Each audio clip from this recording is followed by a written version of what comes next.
And we have prayed to him tonight as the Alpha and the Omega, the God who gave us the more than precarious beginning of buckshot being sprayed through the room.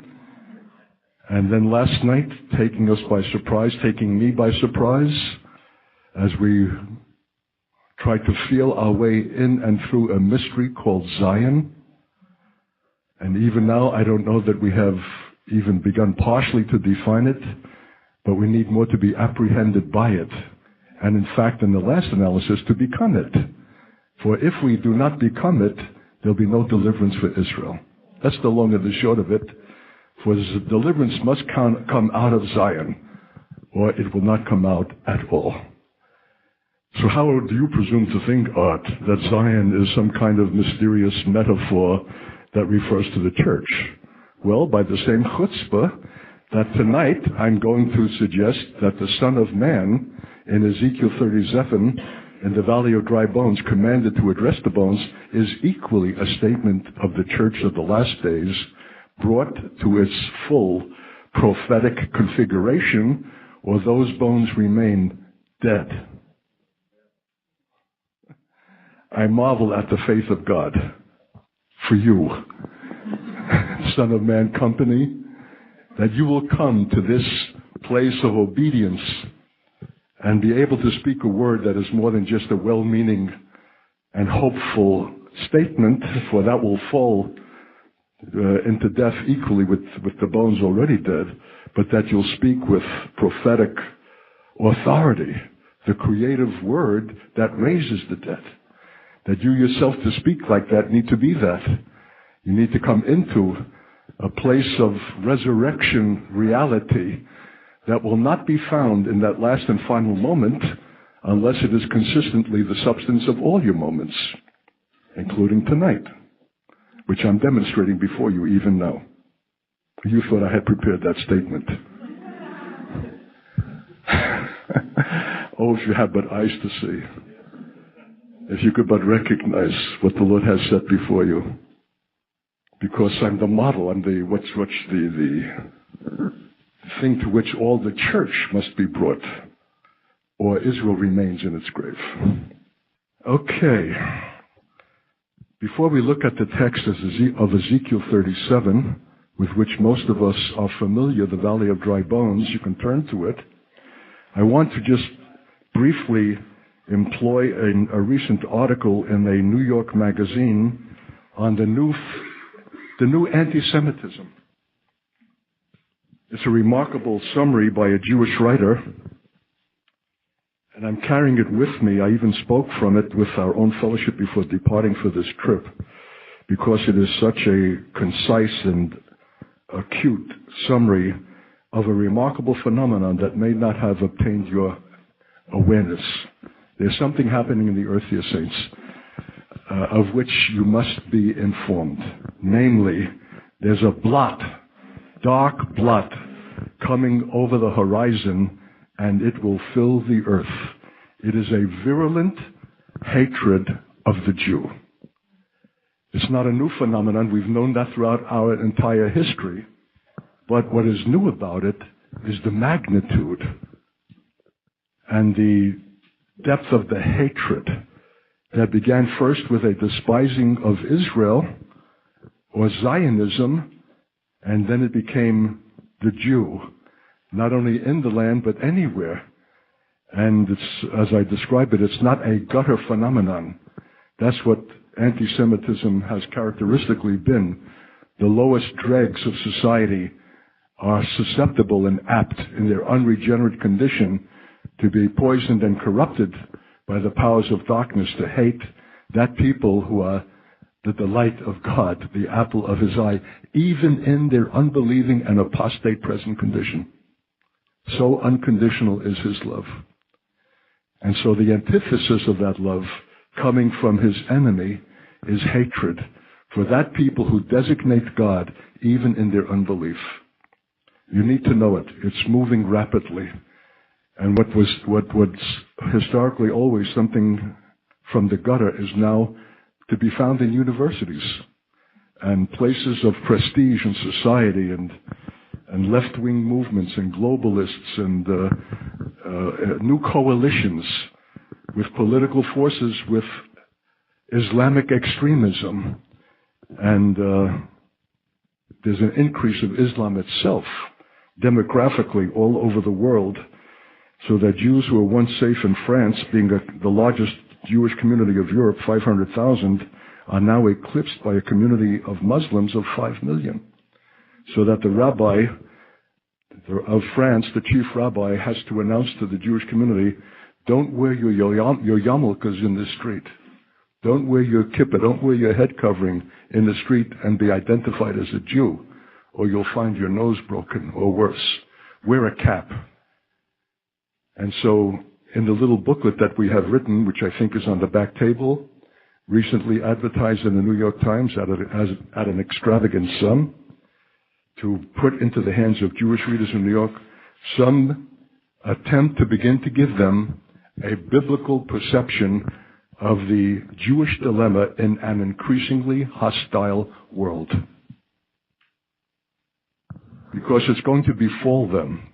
It's called the time of Jacob's trouble. Wherever Jacob is, he will be found. This poison, this hatred. And so we are already foreseeing expulsion, flight, because national governments are announcing to the Jewish communities, we are no longer in a position to protect you. How many synagogues can you station guards? And even if you do, what stops a vehicle laden with explosives from crashing in, as it did in Istanbul? Twice, 2 synagogues within minutes of each other. Jews will not be safe anywhere in the world. The noose is tightening. Abraham Foxman, who's the head of the Anti-Defamation League, one of the foremost organizations that report, monitor this kind of phenomenon, and was himself narrowly a survivor of the past Holocaust, and has written a book called Never Again, The Threat of the New Anti-Semitism. Elie Wiesel, whom I mentioned in my book on the Holocaust, in a remarkable few minutes of contact that we had, where he said that he was studying the scriptures with a rabbi twice a week. And so I said to him privately, not publicly, in so much as you're studying the Hebrew scriptures, to what degree are you willing to acknowledge that our Jewish calamity, not only the Holocaust, but all past suffering, is the fulfillment of God's word of judgment spoken of us in Deuteronomy and Leviticus? And as if he had been splashed with a bucket of icy water, he choked and stopped and looked at me with a strange stare, and he said, I refuse to consider that. And so in my book I write, that one statement, suggestive as it is of the entire Jewish mentality, is deserving of a Holocaust. It will invite judgment, to elevate yourself to a place where, though the scriptures are clear of judgments that would befall us in the last days, you say, I refuse to consider that. You exalt yourself above the Word of God. Nobel Prize winner though you are, and leading authority on the Holocaust, and the only single survivor of an entire family, you don't even know why that fell upon our heads. And though you have passed through it, you have not been instructed by it. And therefore, there's yet another Holocaust to come, because you failed to rightly interpret the last. You want to be a prophet?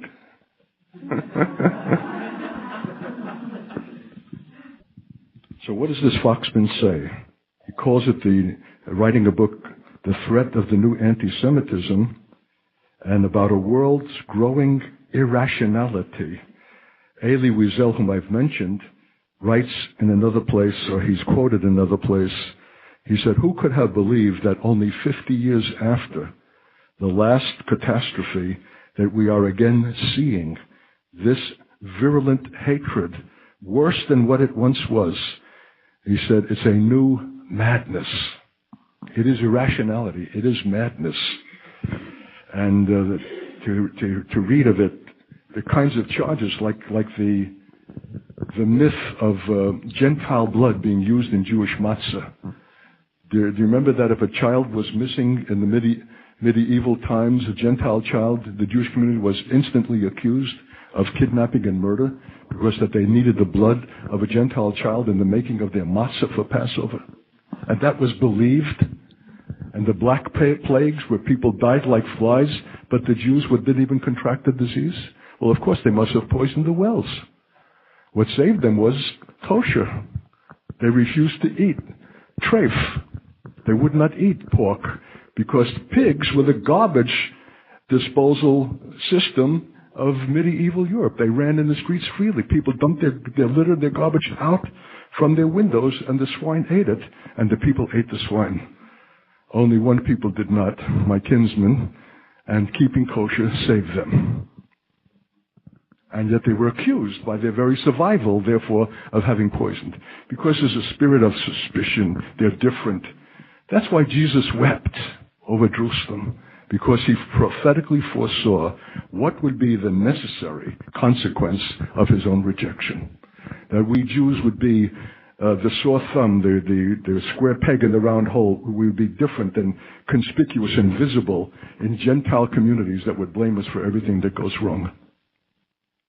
So that's the sociology of anti-Semitism, although biblically and spiritually we can say that it's another aspect of the judgments that would befall us. Until we acknowledge the sins of our fathers and our own, the principal one being the rejection of the Messiah whom the Father sent.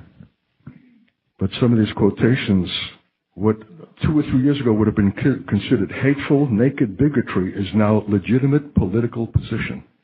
It has become politically correct to espouse anti-Semitism. What would once have been despicable and an affront to civility is now looked upon as matter of fact. Yes, common sense concession about the evil of Israel. And in the poll that was taken in Europe, what was it? 60-something odd % of Europeans concluded that Israel was the threat to world safety, peace, and 74% in Holland. Nations that have been disposed toward Israel, disposed toward the Jew, have forgotten in a half century that attitude of sympathy, and now are as hostile and as alienated as any people anywhere. So you need to know something is happening and it's gathering momentum, and there's no answer for it. The stunning result of the burgeoning anti-Israel, anti-Zionist emotion is a kind of politically correct anti-Semitism. It is once again acceptable in polite society, particularly among people with left-of-center political views, to freely express anti-Jewish feelings. Jews are asking, why has the world turned against us, and what is to be done about it? And the answer is little or nothing. So, Israel is hurtling toward its death. And when I say Israel, I don't just mean the political state, but world Jewry, because Ezekiel 37, as we shall see, speaks of Jews slain and in their graves in the nations. So let's take a look at that text, which is full of remarkable symbolic significance given in a mystical way. Who is the Son of Man? And why is he necessary? Why couldn't God himself address the bones? Then Israel would have been forever indebted to their own God for their own resurrection. Why did he have to employ an intermediary, another party? Why? Because that's part of the great mystery of the issue of Israel and the church. And that there's a place for the church as God's salvific agent for this people. It begins, there is as much reference in this single chapter to the Son of Man as to the dry bones themselves, beginning with the hand of the Lord was upon me and carried me out in the Spirit of the Lord and set me down in the midst of the valley which was full of bones and caused me to pass by them round about. And behold, there were very many in the open valley, and lo, they were very dry. And he said unto me, Son of man, can these bones live? And I answered, O Lord God, thou knowest. How's that for an entree, an introduction into a remarkable theme? Unless the Son of Man is brought down and out and into the Jewish dilemma, the Jewish perplexity, the Jewish condition, there's no fulfillment. There's no further use of this chapter. There's no raising these bones from the grave. It begins with the Son of Man. Israel is inert. Israel is in the place of death. Israel is incapable of acting in its own behalf for its own restoration, its own survival. That's why they're dead, because that is the consequence of living unto ourselves and for ourselves and out of our own Jewish intelligence and ability and humanity. The end thereof is death. There's a way that seems right to a man, but the end thereof is death. The way of man is death, and we Jews are the epitome of man.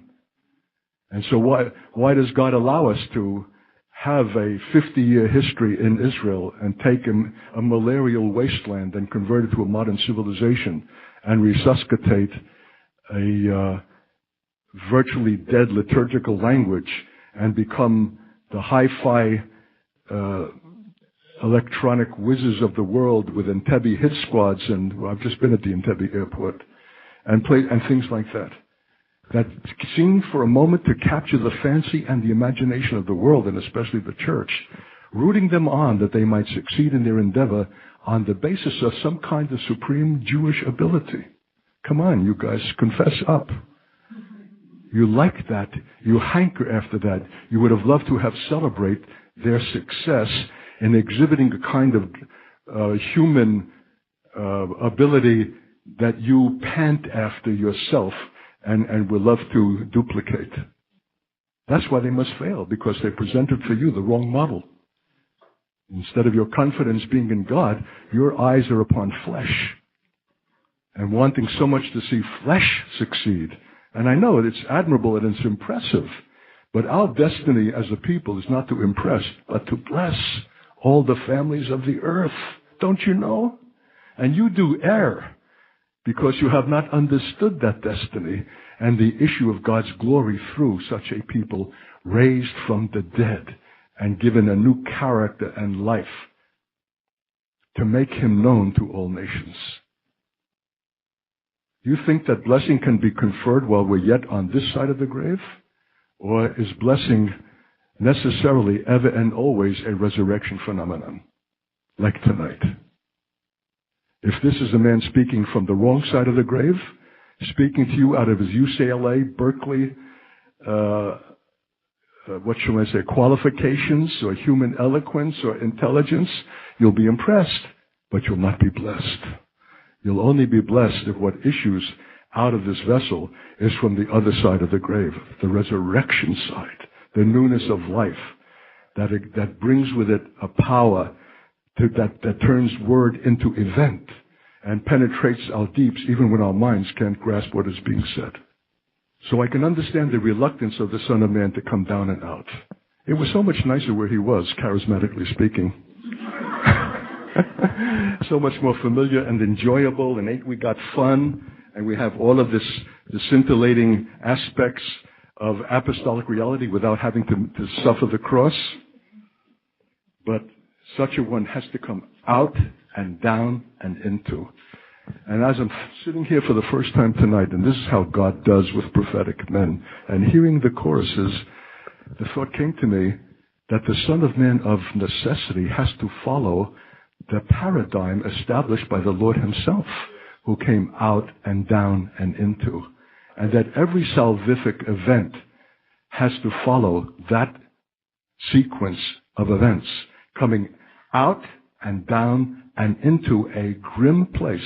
The Lord came into the world, the Son of God, the impeccable, holy companion of the Father, whose celestial glory we can't even imagine, had to come out, not by constraint, but by willingness, and down and into the fray, the muck, the thick sludge, the vile condition of his own nation, which is epigrammatic of all men everywhere, and suffer their abuse at their hands, and their railings and their curses, and his eyes were too holy to look upon sin, and yet he had to be in the thick of it. And his first act in his coming forth in the fulfillment of his call was to enter the waters of baptism. Rightly did John the Baptist say, I have need to be baptized of you. What are you doing?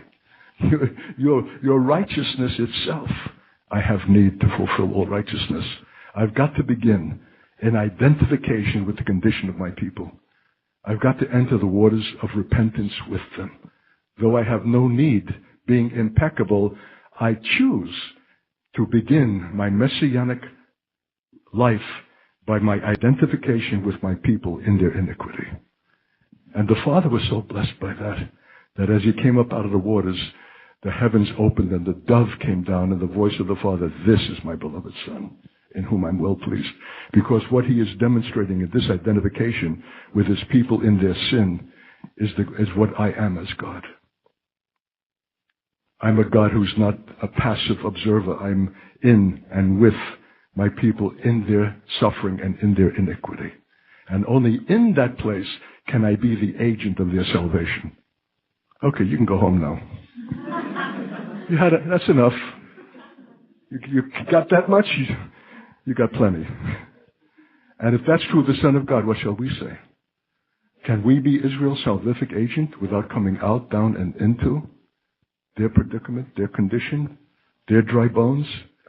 And not only just daintily at the periphery, but he moved him around and in it. He rubbed his prophetic face into the grit of Israel's death. Because we don't want to see those things. We're escapist. We want to see the more pleasant side. We're positive thinkers. We have no disposition for tragedy. We don't see the tragedy of life. I woke up one morning, I don't know what the Lord was saying to me in my morning devotional time, and I came to the prayer meeting and I turned to one of the brothers. I said, life is tragic. I'm impressed with the tragedy of human life. It's failure. It's stumbling. It's misspent living. It's a caricature of God's intention. So it behooves the church to have a capacity for tragedy and to sense the tragic dimensions of life lived outside of God. And we should know something of the pathos. Boy, am I laying it on you tonight. What a choice word. When I said it, did the juice begin to flow in your mouth? Then you're a true saint. We don't have sufficient pathos, identification, sympathy, which is more than just nostalgia and sentimentality. It's the deep gut identification of people as God has it with his own creation. And that's why the set time to favor Zion comes when? When his servants have a pathos for Israel, not when she's flying high, because it's always easy to identify with Jews when they're cute, but when they are in judgment, rightly for their sin, and their cities have been devastated, and their towers and all of the appurtenances of their impressive Israeli civilization is stubble and dust. And all the world gloats. These anti-Semites will gloat. And when those missiles came over in the first Iraqi war into Tel Aviv, how many, 39 or 40, struck Tel Aviv? The Palestinians were on their rooftops applauding. And when the 2 trade towers came down, there was worldwide Islamic celebration. And that will be a picture not just of Islam, but the world that is in agreement with it. There's only one people who will not be gloating and rubbing their hands in glee at Israel's predicament and suffering. It'll be the strange people called his servants, who love Israel, not because they're lovable, because they will not be lovable at that time. They will be guilty of a lot of the things for which they're being identified. Their violence, their torture, they're acting like all nations in the necessity of their own preservation. We don't have to make up fiction in order to support them. We need to realistically to acknowledge that it's a sinful nation. And they're acting like men everywhere without God, which compels and requires of them violence and unrighteousness. And that they have to see this, that the final outworking of their own attempt to establish their own state must necessarily be a moral failure, because only God can establish the enduring blessing that he intends for Israel to be. So when you read the end of Amos chapter 9, I will plant them in the land, and they will not again be plucked up.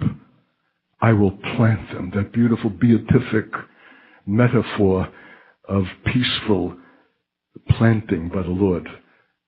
Not men in their Zionistic Jacob clutching, usurping wit to establish and to move those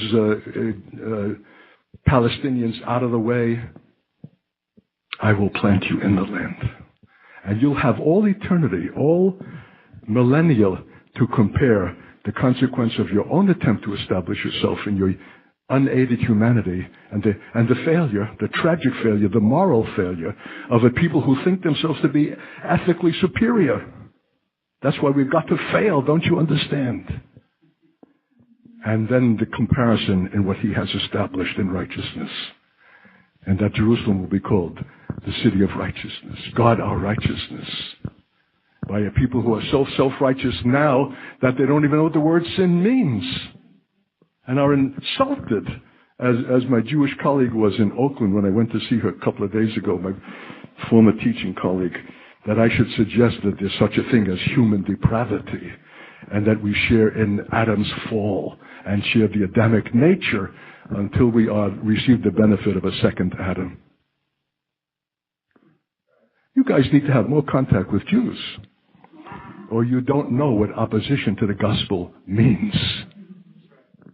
As I shared with Pete's dad today, a Jewish believing theologian says, nothing more reveals the radical content of the gospel than the confrontation with the Jew over it. That's why God says to the Jew first, that you better know that the gospel is the power of God unto salvation against everything that seems to mitigate against succeeding. Jewish stubbornness, the history, the foul history of the church toward the Jew, forced conversions. Every card is stacked against God in trying to promulgate the message of the gospel to Jews who have been inured against it by history itself. And what shall we say about our contemporary televangelists and their scandals and the money making and the hype and all of the kinds of stuff that would turn Jews off in a moment? We continue to slobber over and to support. They have every reason to be Christ rejecting, and yet, if they do not call upon the name of the Lord, they suffer an eternal loss. Okay. So if the Son of Man had to come down and out, what about you guys? Excuse my Brooklyn expression. This is where it begins. This is the paradigm. The Lord himself had to come down and out and into. And so long as we remain dainty and at the sidelines in the place of safety, we might receive even their applause and their admiration that we're circumspect Christians, we're not laying a number on them. But if we get down into the grit of their lives and get rubbed into it and know the death that already stalks them and try to speak to them out of that reality, you will be an offense. And so even having been brought down and having his face rubbed into the grit, God, how shall I say it, mischievously says to the Son of Man, can these bones live? It's like a taunting question, as if to say, have you the faith to believe, looking upon this terrible calamity of dry bones, very dry? I'll tell you the kind of fool that I am. When I used to speak this message, I had a bone with me. And I would take it out of my hoozie and circulate it through the room, beginning with one end and down every row, until by the time it came back to me, it was almost all gone. It would come apart in the hands of the believers as they passed it from the white chalky stuff would disintegrate. And have you the faith that when bones are that dry and that dead that they can live? What are you saying, Katz? I'm saying this. It's not enough to be charismatic. It's not enough to be evangelical. In fact, in this case, it's not even enough to be prophetic in the traditional sense of the word, because God has brought a man down and into a situation beyond his categories, beyond his faith, beyond his ability to believe. And that's where he must necessarily be brought, where we must necessarily be brought, or the word resurrection for us will only be an article of faith, an issue of our credo, and not the condition of our being. Whew. Where did that come from? Above. We're phraseological Christians. And just the way they taught us in school, if we can mimic or verbalize a statement, we think we have its truth. Resurrection is much more important than just a credo and a doctrine to which we subscribe. It has got to be the authentic mode of our being in our life. And for that, you've got to be brought to places and conditions beyond your human Jewish ability to solve. That's where God is bringing Israel, and where he's got to bring the Son of Man company, which is the church. And we've not been this way heretofore, and we don't even want to be. That's why you were restless the first night, if not irritated. Because after all, don't you deserve to have a systematic presentation that has a beginning, a middle, and an end and makes sense? What is this guy rattling on with this buckshot that's confusing and bewildering, because we like things that are safe, secure, known, and in hand? He was even testing you in your patience and ability to bear something different and out of the way that rattles your cage a little bit. Son of Man, can these bones live? What does the Son of Man say? Sure, I can handle this. He's saying, Lord, thou knowest. He couldn't even bring himself to say yes, no, or maybe. Thou knowest. You brought me to a place beyond my categories, beyond even my prophetic faith. And that's where you must necessarily be brought if you're to be the instrument of Israel's salvation. You're not going to do it by being a nice guy and having well-meaning intentions and saying the right thing. It's another text I could have used tonight. Isaiah 35, which you need to read at your own leisure, that describes how the wilderness is glad for them. That untutored nature more recognizes the significance of Jews in flight through its territory than the church. It's glad for them, because when it sees Jews in flight, it knows that the end is near. And the bondage into which creation has been brought will soon be ended with their restoration. And so the trees leap, they clap their hands, Sharon delights. But the people who are moving through the wilderness, their hands are limp, their knees are sagging.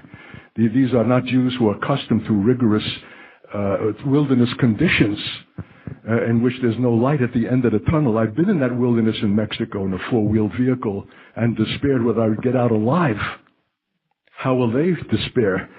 Soft Jews thrust into that same wilderness and being knocked about, and the blazing sun and heat and no moisture and all the kinds of things that for which they have no preparation. It comes upon them suddenly, and they're ready to despair unto death, because despair and lack of hope is more destructive of human life than the lack of moisture and food. Hope. They're without hope. That's what they say in this chapter. We are dry bones. We are without hope. And so the Lord says to someone in the text, who's evidently not Israel itself, but another, say to them, your God will come. You say to them whose hands are slack and knees are collapsing and are without hope, your God will come. And when they hear that, the blind see and the lame leap, and water breaks forth out of the dry ground. That's you in your prophetic presence in the wilderness of the nations, commanded to speak, not just a seemly encouragement, a little pat on the back, but a prophetic word that is a creative event, that when one hears it, however deep in despair, hope is born. Your God will come, because you're not making a hopeful statement. You're speaking out of the authenticity of your own experience of the God who had come to you in your wilderness. And if you have not had a wilderness through which you've passed, where you would have perished except that he had come, you'll have nothing to say to them. How'd you like me to give an invitation right now? To those who palpitate for Israel and love the Jews, to say, Lord, you have spared me till now, but if I must pass through a wilderness of a kind that you know how to affect, even in the midst of my middle-class circumstances behind closed shades that no one sees, where I will cry out with the same desperation and be faint and ready to perish, except you appear, that I might be able to speak to them credibly with the authenticity that comes out of having become exiled and to have received your succor at a last desperate moment. I'm willing. That's why our community was put into death, don't you know? After 10 years in northern Minnesota, after toughing it out in poverty conditions, heartbreaking, and finally beginning to see daylight, just when we're succeeding, just like Israel, just when Israel's seeming to succeed, the Lord brings the intifada. Just when we're succeeding, he commands us to cease and bring everything into death and to abdicate and forfeit the property, the ministry, the marriage, the calling, everything. Because death is death, saints. And it's total. And it's not a little fingering of this and that. It's a totality, or it's not death at all. Out. And the one brother who refused to receive my prophetic interpretation of God's requirement and had now moved into my house, always wanted to live in the woods, the Lord said, if you'll not leave, I'll kill you. He left. And for 3 years, that property was open to the elements and to the vandals. And it could have been 13 years or 30 years, because the Lord didn't say how long. Because if he did, he would have removed some aspect of the death. Part of the aspect of the death is not only your removal, but the uncertainty of any return. Listen, that's what prophets have to go through. That when they will speak to their people, your God will come.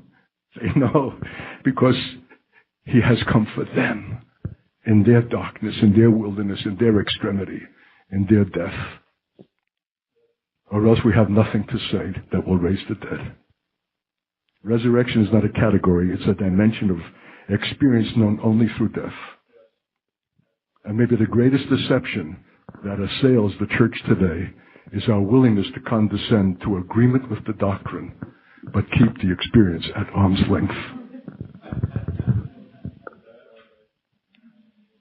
Well, at this rate, will we ever get through this message?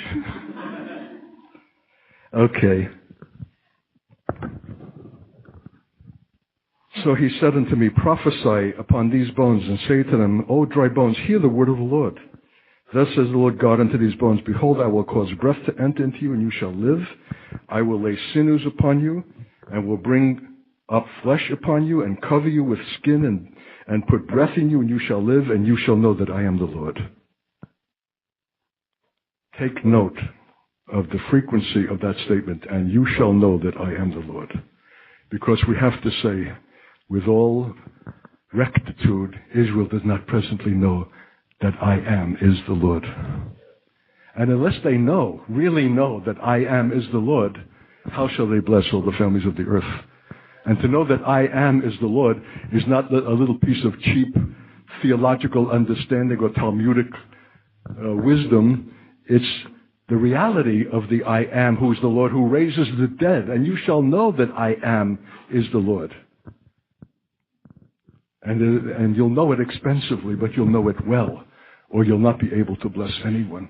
Because I have said that you're to be a nation of priests and a light unto the world. So go eat your heart out.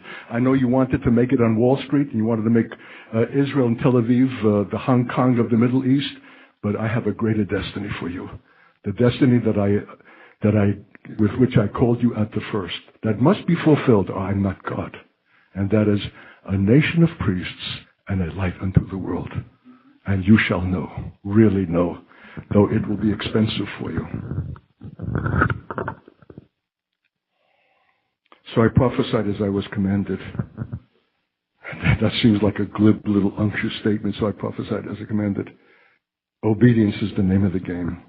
And you've seen it demonstrated before you in 3 nights.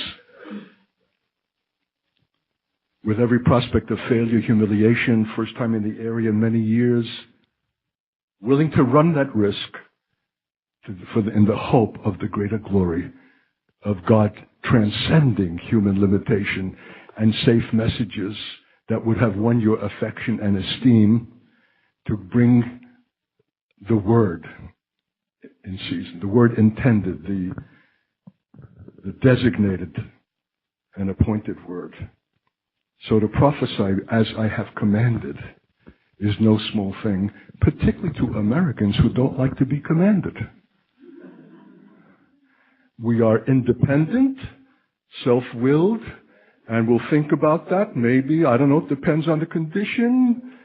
I can't tell you. I can spit my guts out over my experience in community.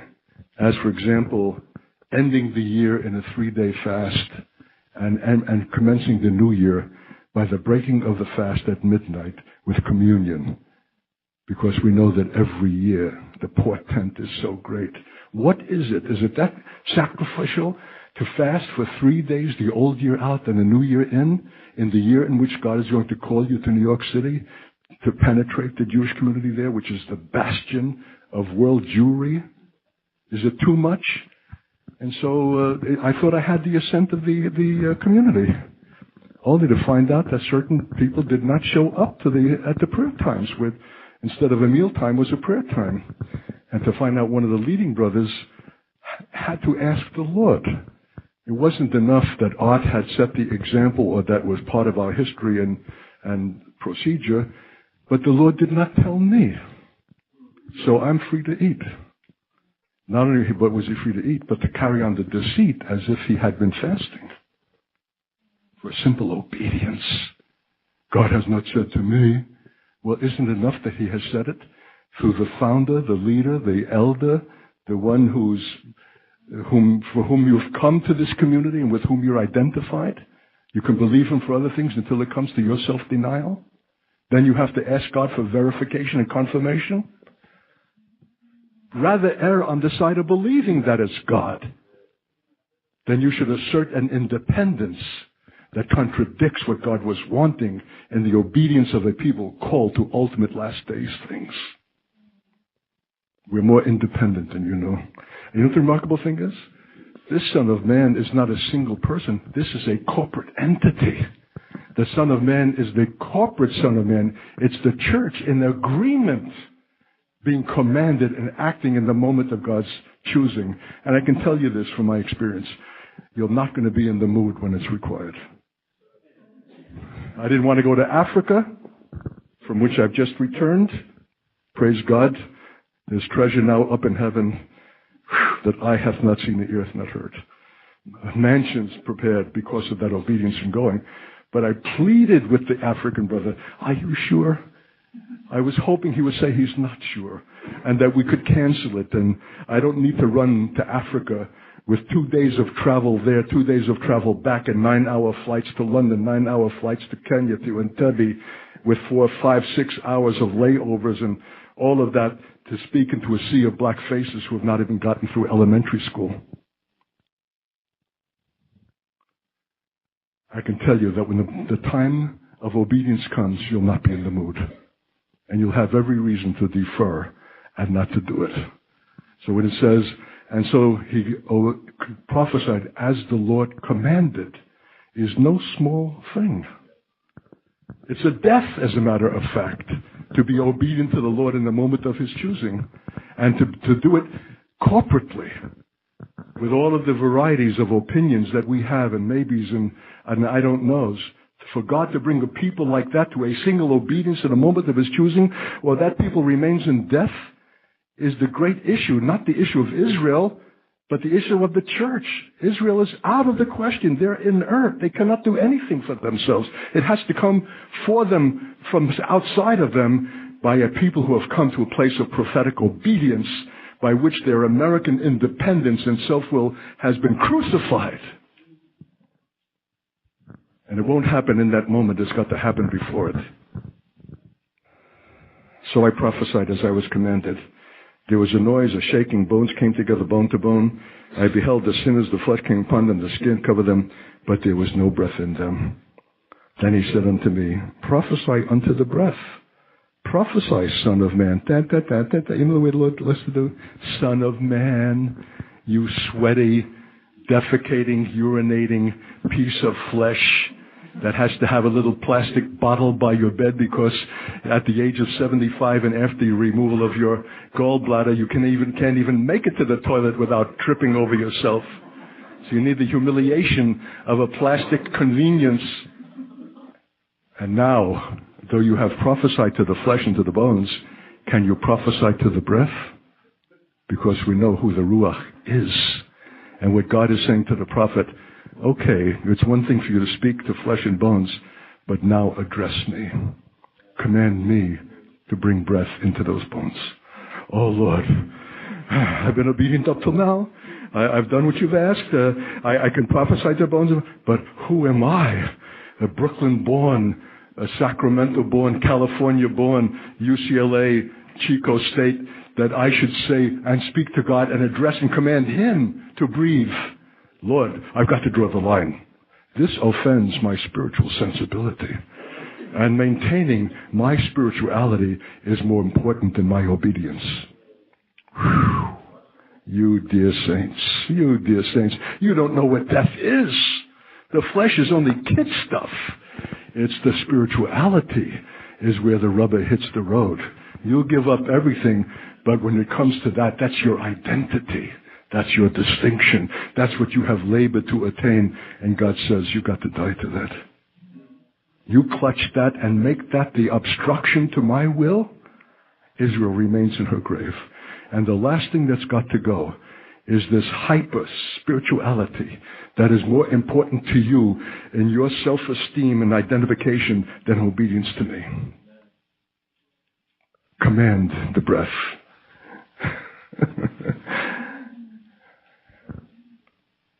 This is a remarkable chapter, huh? How come you didn't see those things? Because it takes the prophetic man to rightly interpret the prophetic text. So I prophesied as he commanded me, and the breath came into them, and they lived and stood up upon their feet, an exceeding great army. Then he said unto me, Son of man, these bones are the whole house of Israel. Behold, they say, our bones are dried, and our hope is lost. We are cut off for our parts. Therefore prophesy and say unto them, Thus saith the Lord God, Behold, O my people, I will open your graves and cause you to come up out of your graves and bring you into the land of Israel, and you shall know that I am the Lord when I've opened your graves. Well, you don't have to be an exegete. You don't have to be a scholar to recognize that after coming out of the graves by virtue of the prophecy, then I will bring you into your land. So evidently this is something that happens outside the land and precedes the return to the land as the redeemed of the Lord who return to Zion. But it takes place in the nations.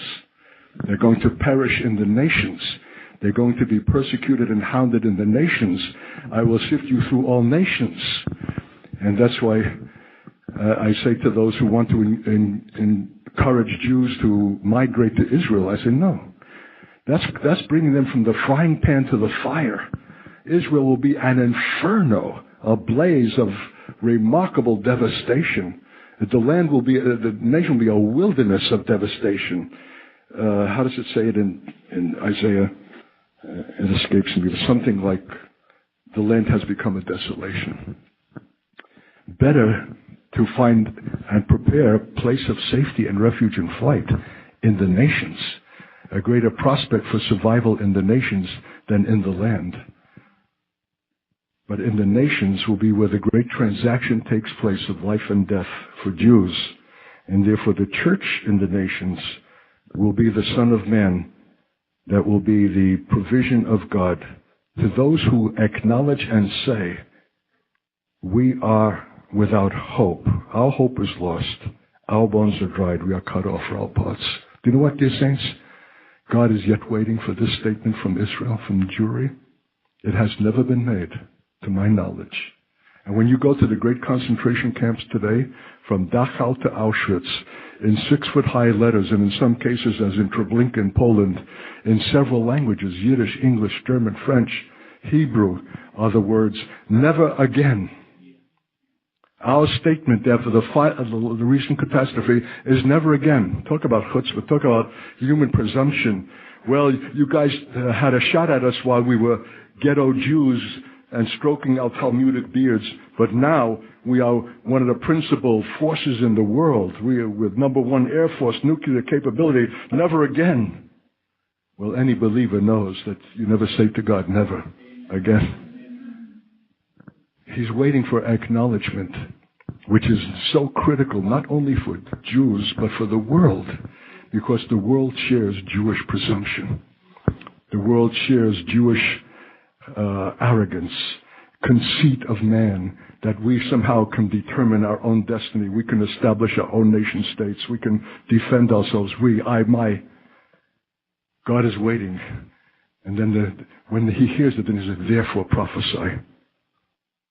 See, this text is reiterating what we've already described. It's not just a chronological this and that. It's going back again. When does the Son of God, Son of Man, command the Son of Man to prophesy? The therefore that follows, when they shall themselves say, we are without hope, we are cut off, we are as dry bones. That acknowledgement has not yet ever come from the nation Israel or world Jewry in its history, especially its modern history, and therefore, whatever it will take to obtain that acknowledgement, God will bring, or there'll be no resurrection from the grave. There's a therefore for which he waits. So it waits upon the Jewish acknowledgement of the inert helplessness, their inability to save themselves, to establish their nationhood, to be the people called of God, and it waits also on the Son of Obedience, corporate Son, who can be commanded, even to the point of that which offends his own sensibility of commanding God's breath to breathe into those bones. And you shall know that I am the Lord, when I have opened your graves, O my people, and brought you up out of your graves, and shall put my spirit in you, and you shall live, and shall place you in your own land. Notice, I shall place you, I will plant you, is very different than what we have seen since 1948, where men, by their own prowess, their own Jewish Zionist ability and finance and political persuasion, have established themselves only to fail. I will plant you. I will bring you. I will restore you. I will redeem you. Then you shall know that I, the Lord, have spoken it and performed it, saith the Lord. If there's any point in this text where we might wrinkle our eyebrows, I, the Lord, have spoken and performed it. Lord, up till now, everything has been done through the Son of Man. He spoke. He performed. He was obedient. His prophecy raised those bones and brought flesh and sinew and breath. How do you say now that I, the Lord, have spoken it? Because you dum-dum? If he has spoken it, I have spoken it. Because I have brought the Son of Man to a place beyond what he understood prophetically, evangelically, and charismatically, which is to say, you cannot tell where the Son of Man ends and I begin. His thought is my thought. His speech is my speech. His heart is my heart. His authority is my authority. We have come into a place of union through that death, through his spirituality and distinctiveness that he enjoyed while he was up and out. But now he and I are one. When he speaks, I speak. His authority is my authority. You can't tell where he ends and I begin. He's a bride adorned for the bridegroom. He's come to the place of union with his God. And only the crisis of Israel will have brought him there. Until that crisis came, he would have been content to remain up and out and enjoyed the charismatic life and being applauded as prophet. But it was the crisis of Israel in the wisdom of God that brought him down and out and into a condition beyond his own faith, beyond his own love, beyond his own ability. Where if God is not God and your life in God, everything fails. That's the place to which we are being bidden, you dear saints. And we can't save Israel from any place outside of it. That's the mystery. That's why Paul said, oh, the depth of the riches, both of the wisdom and knowledge of God, who has been his counselor. For of him and through him and to him are all things, to whom be glory forever. What is Paul waxing ecstatic about? He's not a man just to trip over himself with ecstasies of doxology for no reason. He has seen something apostolically. What he has seen is not only Israel's restoration in the last days out of death, but that the agent of that restoration is none other but the church itself. And the church transfigured by the very requirement to be to Israel what it alone must. And nothing less nor other will bring the church to that place of obedience and that union with God, but the crisis of Israel itself. Even in her unbelief, even in her apostasy, even in her fallenness, especially in that condition, is the crisis that compels us to become the church. Because it's not enough even by faith that God is given to prophesy to those bones, because faith without love cannot work. And if you're going to come with your slobbery, sentimental disposition toward Israel and the Jew, those words, however inspired of God and full of faith, will fail. It must work by love, not slobbery sentiment. And that's the thing that's got to die. You've got to die to your present affinity for Israel and the Jews because they're cute. And because you have romantic notions birthed by your suppositions from your Old Testament text that thinks that all Jews today are like David. You need to go there and have your bottom pinched by these lecherous men to know the truth of their condition and to love them in that truth. So not only do we need the faith of God and the obedience of the Son of God and the unity that only He can effect that we might be one voice, but we need the love of God that transcends our shabby, human, and sentimental affinity for Jews, which will go up with a puff in the moment that they disappoint us. And the impediment that stops the flow of that love is our unwillingness to let go the measure of identification we presently have. I can tell you, speaking the world over, my toughest audience are Christian Zionists. Whew, they shoot daggers at me with their eyes. If they could skin me alive, they would. The anger at what is being put before them, the proposal, because their identification with Israel at the level that they enjoy is caught up in a total condition that is cross-avoiding and charismatic affirming, and it's a whole Weltanschauung, if anybody knows German. It's a whole cosmic view. It's a whole mentality. It's a whole disposition. But when it's challenged, it's not just the issue of Israel that is challenged. It's the issue of reality. It's the issue of the cross. It's the issue of God in a depth beyond their own desire and intention. Though they may not recognize that with their minds, inside they shudder and react with vehemence and anger because you're threatening the whole false foundation of their pseudo-Christian life that reflects Israel at a sentimental level and wants to see it so much to succeed because they want so much to succeed. And do not understand that the issue, both for Israel and the church, is not success, but glory to God forever. Oh, the depth of the riches, both of the wisdom and knowledge of God. You know see what He's after?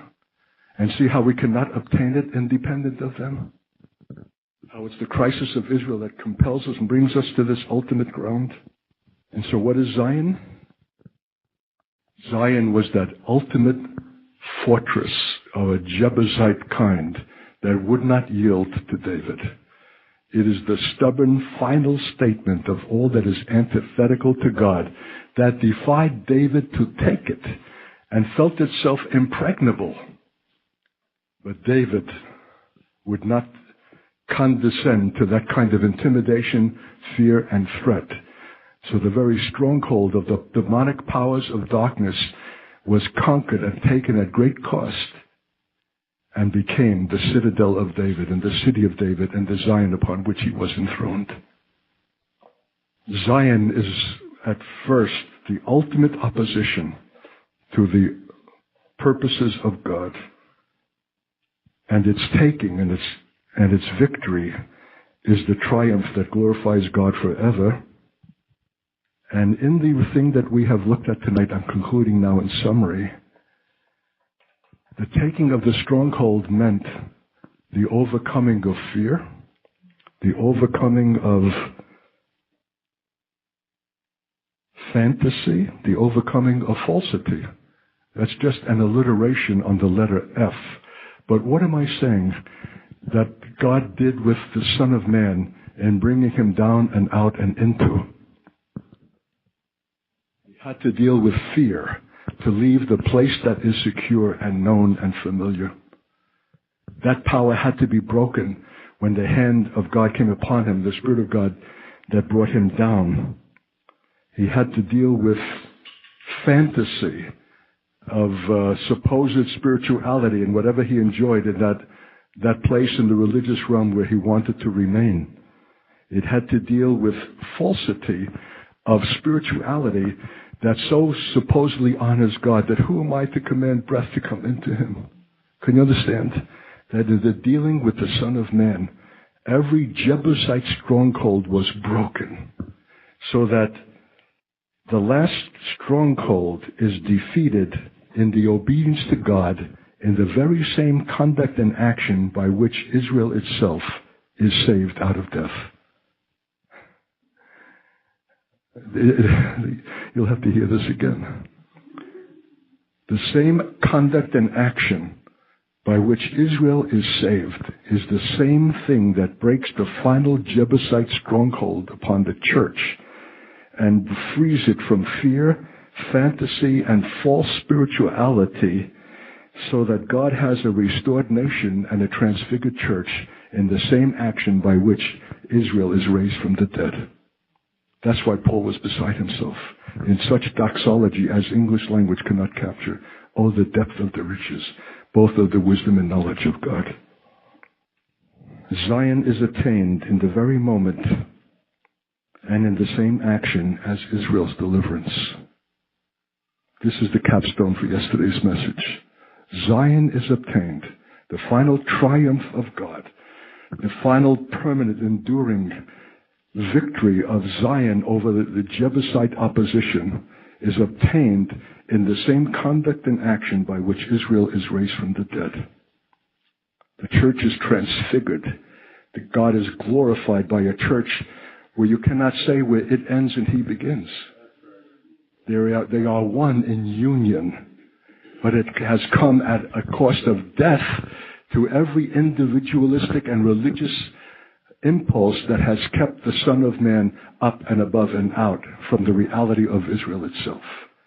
Israel had to be in that crisis condition in order to bring the church into the place by which the last Jebusite hold upon the church, fear, fantasy, false spirituality, is broken in bringing the Son of Man to be able to command even the Spirit of God to enter those bones in that flesh. I've never seen it before.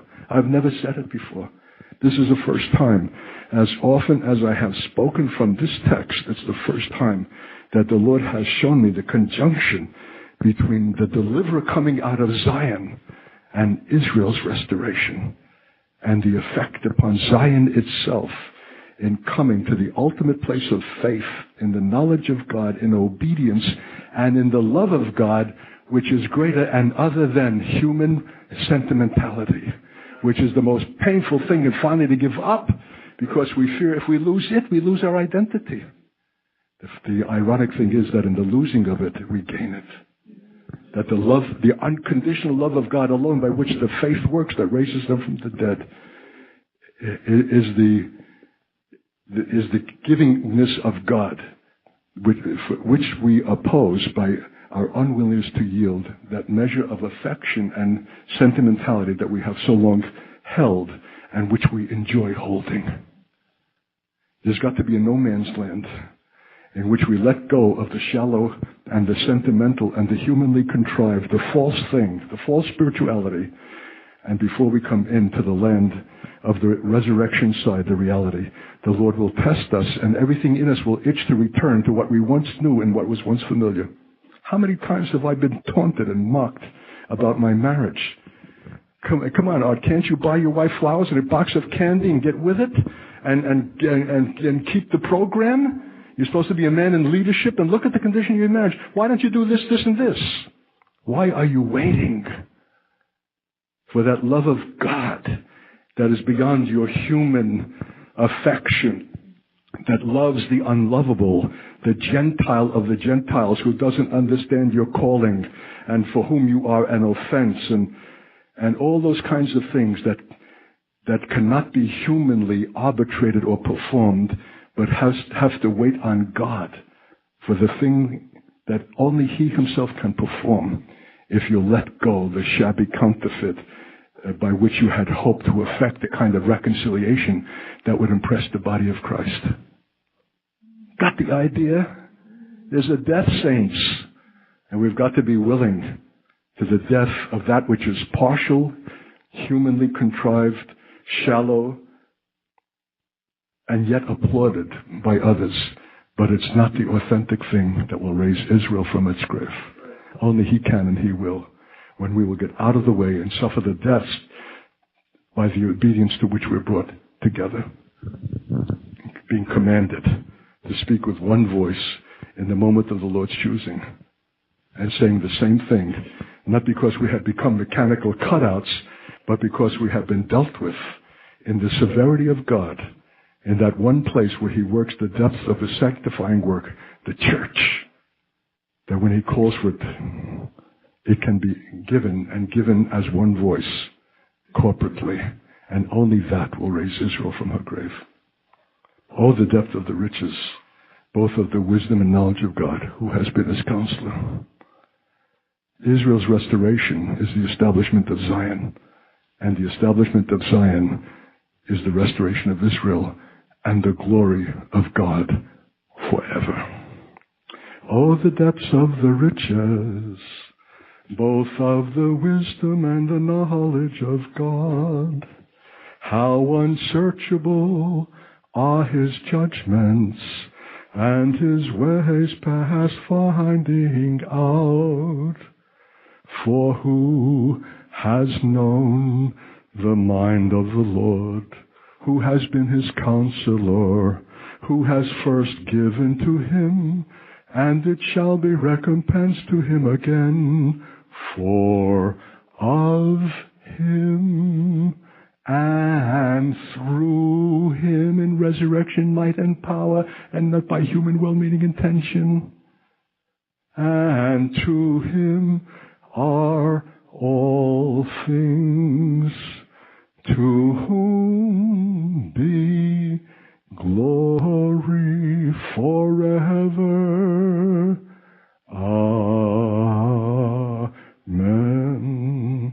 You know what made Paul an apostle and will make you an apostolic church?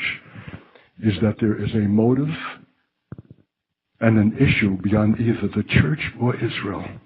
As great as these entities are, and their redemption and their transfiguration is capital, there's yet a greater consideration that eclipses both, and that is the glory of God forever.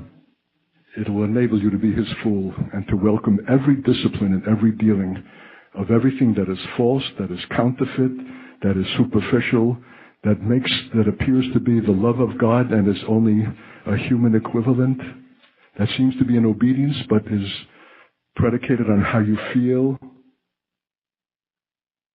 The glory of God will have you to welcome the depths, welcome being brought up and out and down and into the grit of the reality of things as God sees them and as they in fact really are. Or we cannot speak for Him if we will not see with Him. Not only about Israel's condition, but our own. So Lord, have such a church in the earth. Have a Son of Man company in the earth. And I've got to believe, hearing what you're pouring out of me in these nights and with this conclusion that you intended for the people whom you've gathered up here. So let your word, my God, have its work. And let there be a willingness to be brought into the valley of death. In anything, my God, that we have coveted and held, by which we have established our identities, that we think ourselves spiritual, because nothing has yet been required of us of so ultimate a kind as to reveal that which is fraudulent and specious and feigned. But the issue of Israel will not let us go. We cannot succeed with Israel on that basis. It requires the real thing, what you are in yourself. So bless us, my God, as we say yes to you tonight, not because we love Israel, though we have every right and reason to, and desire to see her redemption, and desire even to see the church come of age prophetically, but because our deepest abiding passion, which is at the pit of our life and being, is this one jealousy, the glory of God forever. Implant that, Lord.